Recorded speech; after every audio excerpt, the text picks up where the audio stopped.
ইরানের মাত্র $20,000 ড্রোন ঠেকাতে যুক্তরাষ্ট্রের খরচ $40 লক্ষ।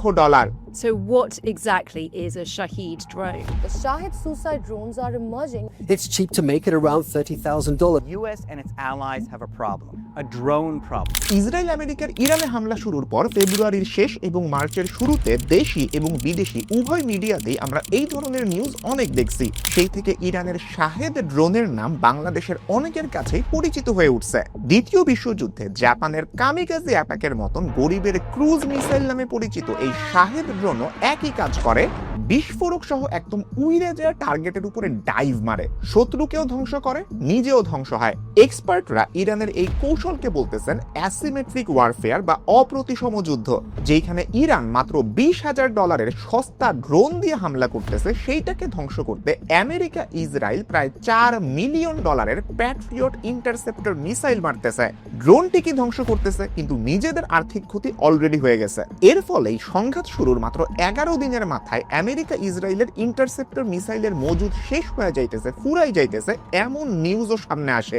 এইটা যেন এক ধরনের কামান দিয়ে মশা মারার বাস্তব প্রমাণ। অথচ এত টাকা খরচ করেও ইরানের হামলা পুরোপুরি ওরা ঠেকাইতে পারে নাই। এত এফিশিয়েন্টলি বানানো শাহেদ ড্রোন রাশিয়াও ইউক্রেনের বিরুদ্ধে ইউজ করছে। 2024 সালে করা বিবিসির একটা রিপোর্টে ইউক্রেনের একজন ড্রোন কমান্ডার বলছিলেন 2022 সালে এটা শুধুমাত্র একটা পদাতিক যুদ্ধ ছিল, কিন্তু আজ এর অর্ধেকটাই শুধুমাত্র ড্রোনের লড়াই, রাশিয়ার ড্রোনের সঙ্গে আমাদের ড্রোনের। এই রিপোর্টটা কিন্তু একদম ব্যাটেল গ্রাউন্ডে যা করা হয়েছিল। একজন যোদ্ধা নিজে বলতেছেন ড্রোনের কারণে যুদ্ধের ধরনই পাল্টায় গেছে। শুধুমাত্র কামান, বন্দুক আর গোলাগুলির মধ্যেই সীমাবদ্ধ নাই, এই যুগের যুদ্ধ আকাশে চলে ড্রোন আর ফাইটার জেট দিয়ে। তবে বাংলাদেশে বানানো ড্রোন নিয়ে মানুষ রিসেন্টলি মজা নিছে এইটা দেখা, এইগুলারে আকাশে না উড়ায় ট্রাকে কইরা প্যারেডে ভ্রমণ করাইলে আসলে কি দেখানো হইতেছে, কি লাভটা হইতেছে? বুঝবো কেমনে ভাই এগুলা কাঠের নাকি কাগজে বানানো ড্রোন? এটা আমি না, মানুষ জিজ্ঞেস করতেছে। মেবি আমাদের পিতৃদেরকে জাইমার রহমানের সাথে রাজনীতি শিখানোর আগে ড্রোন বানানো শিখানো উচিত।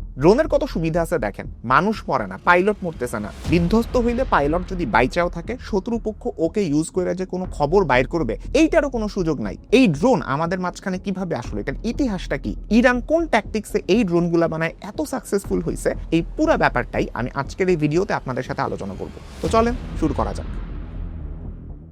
ড্রোনের একদম বইয়ের মানে কি জানেন? পুরুষ মৌমাছি। এটা তো এক টাইপের যুদ্ধ বিমান যেটায় কোনো পাইলট বা ক্রু থাকে না আর কি। দূর থেকে আপনি একদম গেম খেলার মতন রিমোট কন্ট্রোল করে হামলা করতে পারবেন, একদম নিখুঁত ভাবে হামলা করা যায়। গুগলের সাবেক সিইও এরিক স্মিথ কিন্তু রাশিয়া ইউক্রেন যুদ্ধ শুরুর পরে বলছিলেন আমেরিকার জমা করা যে হাজার হাজার ট্যাঙ্ক আছে সেগুলা বিলায়ে দেন, তার বদলে ড্রোন কিনেন। ইউক্রেন সংঘাতের সময় মাত্র $5,000 একটা ড্রোন $50 লক্ষ একটা ট্যাঙ্ককে ধসায় দিছে। এই উদাহরণ উনি দেখাইছিলেন। আর 2025-26 সালের যুদ্ধগুলো আসলেই প্রমাণ করতেছে ওনার কথা, ড্রোনই হচ্ছে যুদ্ধের ভবিষ্যৎ। 2025 সাল ভারত বনাম পাকিস্তানের যে সংঘাত, সেটাও ড্রোনের চাহিদা বাড়াই দিছে। ওই সংঘাতের পরের 1-2 বছর মানে 2026-27 সালে ভারত সরকার স্থানীয় ড্রোন শিল্পে প্রায় $47 কোটি বিনিয়োগ করার সিদ্ধান্ত নিছিল।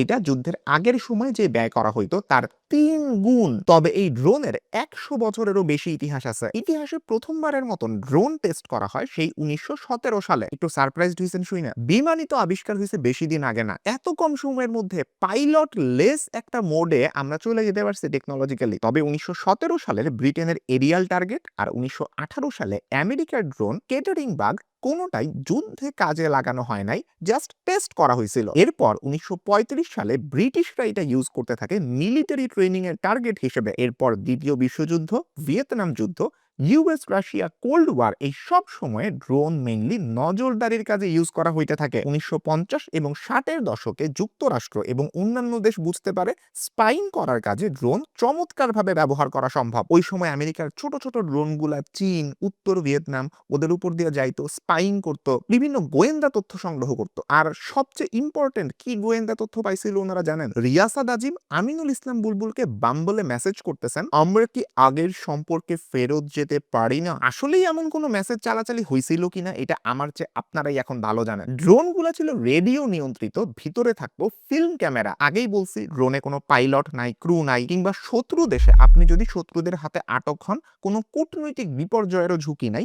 গোয়েন্দা তথ্য ফাঁস হয়ে যাবে, আপনাদের মাইরা মাইরা ওরা বাইর করে ফেলবে, এমন কোনো গোপন নিউজ ফাঁস হয়ে যাওয়ার চান্স নাই। 1960 সালে সোভিয়েত ইউনিয়ন যখন একটা মার্কিন U-2 স্পাই প্লেন ক্র্যাশ করে, তখন মার্কিন সরকার ড্রোন প্রযুক্তিতে প্রচুর ইনভেস্ট করতে শুরু করে। 2000 সালের পরে বিশেষ করে বারাক ওবামার শাসনামলে ড্রোনের ব্যবহার আগের চেয়ে 10 গুণ বৃদ্ধি পায়। প্রথম কথা, ড্রোন প্রযুক্তি দিন দিন অনেক উন্নত হয়েছে। দ্বিতীয়ত, এগুলো অনেকটা মাইর হবে কিন্তু সাউন্ড হবে না, এইরকম টাইপের অ্যাটাক। টেকনিক্যালি যেসব জায়গায় আমেরিকা বলছে আমরা তো যুদ্ধ করতেছি না, ওইসব জায়গায় ঠিকই ওরা চুপিসারে ড্রোন স্ট্রাইক করে গেছে, যেমন সোমালিয়া, ইয়েমেন কিংবা পাকিস্তান। এমনকি জানেন তো 2011 সালের মে মাসে কি হয়েছিল? বারাক ওবামার আমল পাকিস্তানের অ্যাবোটাবাদে ওসামা বিন লাদেনকে শেষ করে দেওয়া হয়েছিল। ওসামা বিন লাদেন এক্স্যাক্টলি কোন জায়গায় আছে এটা লোকেট করতেও কিন্তু আমেরিকা ড্রোন ব্যবহার করছিল। ড্রোন আরো বেশি বিখ্যাত বা কুখ্যাত হওয়ার পিছনে আরো বড় একটা কারণ হইতেছে বিদ্রোহী বা স্বাধীনতাকামী গোষ্ঠীগুলা এইটাকে ব্যাপক হারে ব্যবহার করে। হুথি বিদ্রোহীদের নাম তো শুনছেন। 2019 সালের 14 সেপ্টেম্বর সৌদি আরবের একটা তেল স্থাপনা আছে নাম আবকাইক খুরাইশ। হুথি বিদ্রোহীরা এটা দাবি করে মাত্র 10টা ড্রোন দিয়া ওরা এই হামলাটা চালায়। সৌদি আরবের তেলের উৎপাদন 50% কমে যায় আর বিশ্বের তেলের উৎপাদন 5% কমে এই মাত্র 10টা ড্রোনের হামলার কারণে। ড্রোনগুলোর এক একটা দাম ছিল মাত্র $15,000। আইরনি হইতেছে এই হামলার মাত্র কয়েকদিন আগেই সৌদি আরব ওই অঞ্চলে তাদের সর্বাধুনিক মিসাইল ডিফেন্স রাডার চালু করছিল। ব্যাড লাক, ওদের অ্যাডমিরাল জেনারেল আলাদিন আর নিউক্লিয়ার নাদাল বাংলাদেশের মতন এত স্ট্রং না। যারা দা ডিক্টেটর মুভিটা দেখেন নাই তারা এই জোকটা বুঝবেন না। প্লাস বর্তমানে সংসদে কি হইতেছে এই ব্যাপারে আপনার আইডিয়া থাকা লাগবে। দেখেন, হামাস, হিজবুল্লাহ, হুথি বিদ্রোহীরা তাদের পক্ষে আধুনিক যুদ্ধ বিমান, রাডার সিস্টেম, বিশাল একটা সৈন্যবাহিনী মেইনটেইন করা প্র্যাকটিক্যালি একেবারে ইম্পসিবল। তবে এই সস্তা আর সহজে ব্যবহার করা যায় ড্রোনগুলা তাদের এই ঘাটতি পূরণ করে দিছে। পরিসংখ্যান বলে 2018 থেকে 2023 সাল এই সময়টার মাঝখানে রাষ্ট্রীয় পর্যায়ে দেশ হিসাবে নিজেদের বিমান বাহিনীতে ড্রোন ব্যবহার করে খুব ব্যাপকভাবে। এইরকম দেশের সংখ্যা আগে যেখানে ছিল মাত্র 15 থেকে 16টা, এখন সেটা হয়েছে 40টা। মানে দেশগুলা অফিসিয়ালি রাষ্ট্রীয়ভাবে নিজেদের বিমান বাহিনীতে ড্রোনের ব্যবহার অনেক গুণ বাড়াইতেছে। এর পাশাপাশি আছে নন স্টেট মানে স্বাধীনতাকামী গোষ্ঠীগুলা, যারা রাষ্ট্রের ক্ষমতায় বসে নাই কিন্তু তারা ক্ষমতা দখল করতে চায়। এইরকম গোষ্ঠীগুলা তারা ড্রোন হামলা প্রায় 1400% বাড়াইছে। 2018 সালে যেখানে মাত্র 6টা গোষ্ঠী ড্রোন ব্যবহার করত, সেখানে 2023 সালে এই সংখ্যা 91-এ যায় ঠেকছে। যেমন আপনাদের একটা এক্সাম্পল বলি, মায়ানমারে। ওইখানে তো মিলিটারি শাসন, সামরিক জান্তা সরকার, তাদের কাছে প্রচুর যুদ্ধ সরঞ্জাম আছে। ওদের সাথে ছোট ছোট বিদ্রোহী গোষ্ঠীগুলো কোনোদিন নরমাল যুদ্ধে যা টিকবে না। ওরা কি করে? চীন থেকে একদম সিম্পল সাধারণ ড্রোন কিনে, পার্টস কিনে, আর এইগুলাকে ইউটিউব ভিডিও দেখা দেখা জোড়াতালি লাগায় খুব প্রাণঘাতী অস্ত্রে পরিণত করে। আপনারা DIY do it yourself drone দেখে সার্চ দিবেন ইউটিউবে, আপনি অনেক ভিডিও পাবেন। ক্যারেন ন্যাশনাল লিবারেশন আর্মি নামের বিদ্রোহী গ্রুপের ফেডারেল উইংস আর ক্লাউড উইংস নামে 2টা ড্রোন ইউনিট আছে। ইন্টারনেট থেকে দেখে দেখে ওরা এগুলা বানায় ফেলতে পারে। আপনারা কি জানেন আমেরিকা যে ইরানের ড্রোন টেকনোলজি একরকম কপি করছে?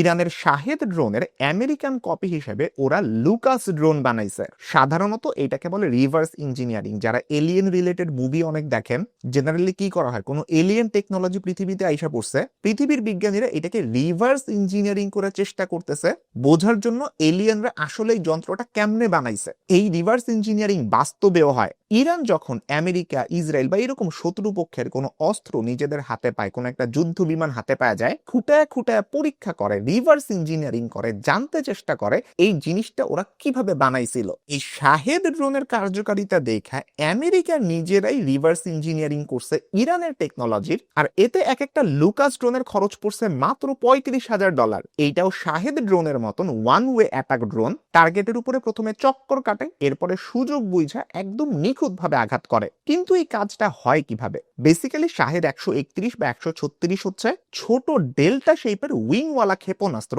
দামে কম, মানে ভালো। মনে আছে আপনাদের? দামে কম মানে ভালো, কাকলি ফার্নিচার। এই কারণেই এটাকে বলা হয় গরিবের ক্রুজ মিসাইল। এর পিছনে একটা ইঞ্জিন থাকে, প্রপেলার দিয়ে চলে।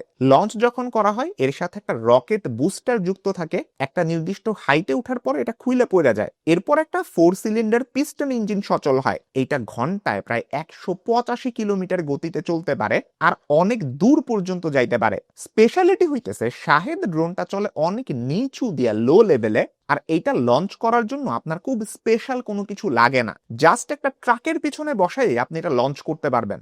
ড্রোন ভর্তি ট্রাক তো আগে থেকেই লুকানো থাকে, খোলা ময়দানে ওরা আইসে এটা লঞ্চ করে দিয়ে আবার লুকায় যায়। এই কারণে শত্রুপক্ষ আকাশ থেকে টার্গেট করে, আচ্ছা ঠিক আছে দেখি তো শাহেদ ড্রোনটা কই আছে, এরকম মুভমেন্ট টের পায়া লঞ্চ করার আগেই যে এই ড্রোনটাকে ধ্বংস করে ফেলবে এই সুযোগটাও ওদেরকে দেওয়া হয় না। এইটাই শাহেদ ড্রোনগুলার সাকসেসের অন্যতম একটা কারণ। এই ড্রোন 60 কেজি থেকে 90 কেজি পর্যন্ত বিস্ফোরক বহন করতে পারে। অ্যাটাকের পরে এই এক্সপ্লোসিভ দিয়ে টার্গেট আর ড্রোন দুইটাই ধ্বংস হয়। দ্বিতীয় বিশ্বযুদ্ধের সময় জাপানের বিমান বাহিনী কিন্তু এরকম কামিকাজি স্টাইলে অ্যাটাক করত। ধরেন খুবই ইয়াং বয়সের, অল্প ট্রেনিং পাইছে এইরকম পাইলট ওরা নিত, বিমানের মধ্যে বসাইতো, বলতো তুমি এখন উড়ায় নিয়ে যাবা বিমানটা।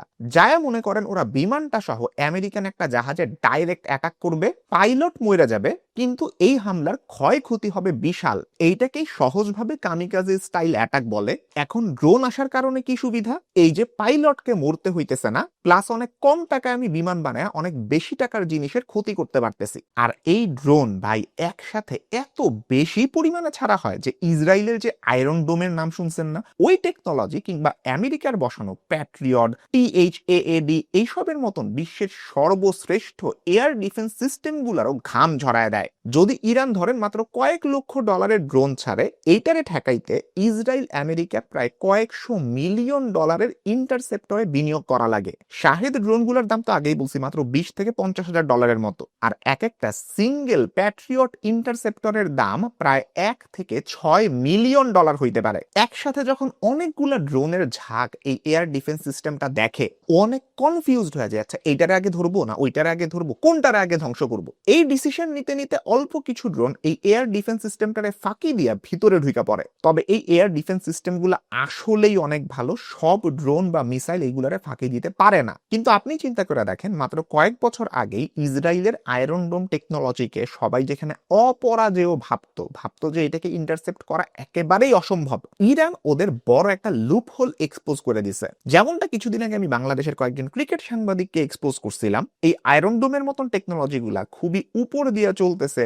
খুবই তাড়াতাড়ি দ্রুত ফাস্ট চলতেছে, এইরকম অবজেক্টকে ওরা শুট ডাউন করবে এমন ভাবেই ডিজাইন করা মূলত। কিন্তু শাহেদ ড্রোন চলে আস্তে আস্তে অনেক নিচে দিয়া, এই আস্তে চলাই ওদের ডেডলি বানায় ফেলছে। ব্রিটিশ মিডিয়া ডেইলি মেইলটা একটা রিপোর্টেই বলছে, ইরানের হাতে থাকা শাহেদ ড্রোনের স্টক ফুরায় যাওয়ার আগেই আমেরিকা আর ইসরায়েলের হাতে যে ইন্টারসেপ্টরের স্টক আছে সেইটা ফুরায় যাইতে পারে। দেখেন, প্যাট্রিয়ট ইন্টারসেপ্টর বছরে প্রডিউস করা হয় মাত্র 700টা, আর ডেভেলপ উন্নত না হওয়াই শাহেদের সবচেয়ে বড় অ্যাডভান্টেজ, যে কারণে এটা খুবই ফাস্ট উৎপাদন করা যায়, অনেক বেশি পরিমাণে উৎপাদন করা যায়। কিন্তু বেশি উন্নত ইন্টারসেপ্টর গুলা এতই সফিস্টিকেটেড যে এইগুলার প্রোডাকশন লিমিটেড। ইরান তো যুদ্ধ শুরুর এক সপ্তাহে কয়েক হাজার শাহেদ লঞ্চ করছে।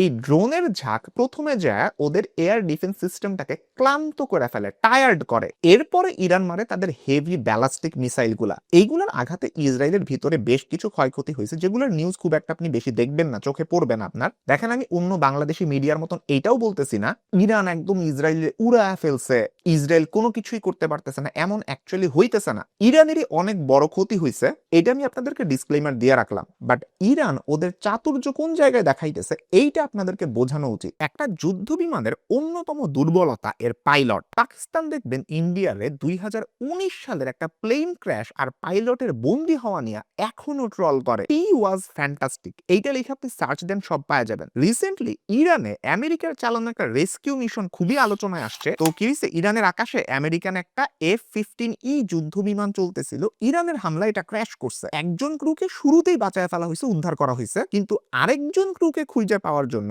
আমেরিকা ওদের সাম্প্রতিক ইতিহাসের সবচেয়ে ভয়ঙ্কর সার্চ অ্যান্ড রেস্কিউ মিশনটা চালায়। প্রায় 2 দিন পরে কর্নেল র্যাঙ্কের ওই এয়ারম্যানকে উদ্ধার করতে পারলেও নিজেদের দুইটা C-130 বিমান আর 2টা ব্ল্যাক হক হেলিকপ্টার হারাইছে বলে ইরান দাবি করে। তবে আমেরিকা বলতেছে আমেরিকা এটা আসলে নিজেরাই ধ্বংস করছে, যাতে সেনসিটিভ ইনফরমেশন ফাঁস না হয়। কারণ ওদের ধারণা বিমান আর হেলিকপ্টার যদি ইরানের হাতে চলে যায় তাইলে ইরান এটাকে আবার রিভার্স ইঞ্জিনিয়ারিং করে ফেলতে পারে। দেখেন, যুদ্ধ বিমানের একজন ক্রুকে উদ্ধার করতে যায় আমেরিকার এত টাকা, এত সময়, এত জীবনের ঝুঁকি নেওয়া লাগলো। এই দিক দিয়ে ড্রোন অনেক আগায় আছে। ড্রোনের ভিতরে কোনো পাইলট নাই, পাইলটের জীবনের কোনো ঝুঁকি নাই। আর সস্তা ড্রোন যদি ধ্বংস হয়ে যায়, নতুন ড্রোন খুব তাড়াতাড়ি তৈরি করা যায়, সেটার অভাব পূরণ করা যায়। এখন আপনাদের মনে একটা প্রশ্ন আসতে পারে, ভাই ড্রোন যদি এতই ভালো হয় তাইলে আমেরিকা, ইসরায়েল বা অন্যান্য দেশ যারা মিলিয়ন বিলিয়ন ডলার খরচ করে নিজেরা যুদ্ধ বিমান বানাইতেছে বড় বড়, বা অন্যান্য দেশ থেকে কিনে আনতেছে, এরা কি সবাই বলদ? ড্রোন দিয়েই যখন ভিডিও গেমের মতন রিমোট কন্ট্রোল টিপা টিপা বিমান চালানো যায়, শত্রুকে ধ্বংস করা যাইতেছে, তাইলে আবার রক্ত মাংসের মানুষ পাইলটদের এত বছরের পর বছর টাকা দিয়া ট্রেনিং করায়, এত রিস্ক নিয়ে তারা বিমানে বসায় এইসব বোমা টোমা মারতে কেন পাঠাইতে হয়? এইটার উত্তরটা দেখেন খুব সহজে দেওয়া সম্ভব না। 2025 সালে ইরানে ইসরায়েল আমেরিকার হামলা আর 12 দিনের যুদ্ধের একদম শেষে B2 যুদ্ধ বিমান থেকে বাংকার বাস্টার বোমা মারা হয়েছিল। এইটা যেমন একদম মাটির গভীরে যায় আঘাত করতে পারে, ড্রোন এখনো সেই লেভেলে পৌঁছায় নাই। যেমন ধরেন ভারতীয় বিমান বাহিনীতে ফ্রান্সে তৈরি যে রাফাল জেটগুলো আছে, এইগুলা সর্বোচ্চ ম্যাক 1.8 বা 2200 কিলোমিটার প্রতি ঘন্টা স্পিডে উঠতে পারে, সাথে 9500 কেজি পর্যন্ত সরঞ্জাম বহন করতে পারে। এর বিপরীতে ভারতের ইউজ করা ইসরায়েলি হ্যারপ লয়টারিং মিউনিশন নামের ড্রোনগুলা মাত্র 23 কেজি ওয়ারহেড ক্যারি করতে পারে আর 417 কিলোমিটার প্রতি ঘন্টা স্পিডে ছুটতে পারে। মানে ক্যাপাসিটি অনেক কম, এটাই বুঝাইতেছি ড্রোনের ক্ষেত্রে। আবার ড্রোন যেহেতু দূর থেকে চালানো হয়,